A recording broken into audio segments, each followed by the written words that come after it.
তিস্তার পানি বেড়ে প্লাবিত হয়েছে নিচু এলাকায়। বিষয়ে আরও জানাতে লালমনিরহাট থেকে যোগ দিচ্ছেন মাহফুজ বকুল।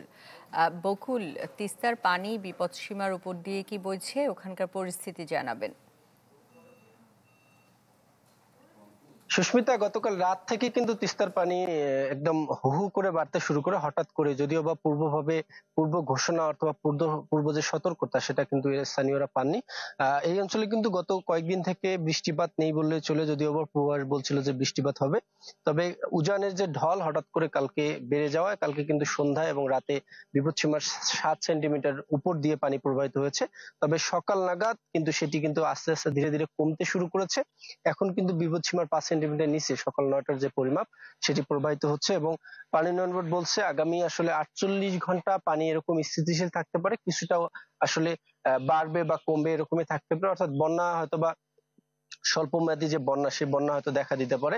যদিও বা উজানে পানি কিছুটা কমতে শুরু করেছে, কিন্তু ভাটি অঞ্চলগুলো যে নিম্নাঞ্চলগুলো রয়েছে সেগুলোতে কিন্তু পানি একবারে হু হু করে প্রবেশ করেছে, প্লাবিত হয়েছে রাস্তাঘাট।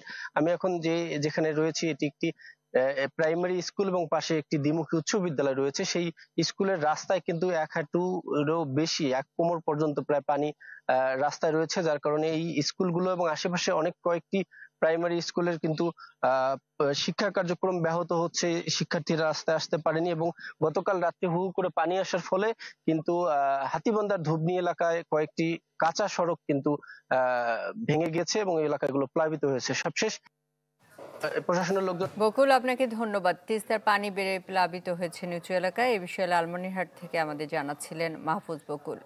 শাইনি চুলে এখন হবে সব হেয়ার স্টাইল। সিল্কোর দ্বিগুণ শাইনি চুল প্রতিদিন।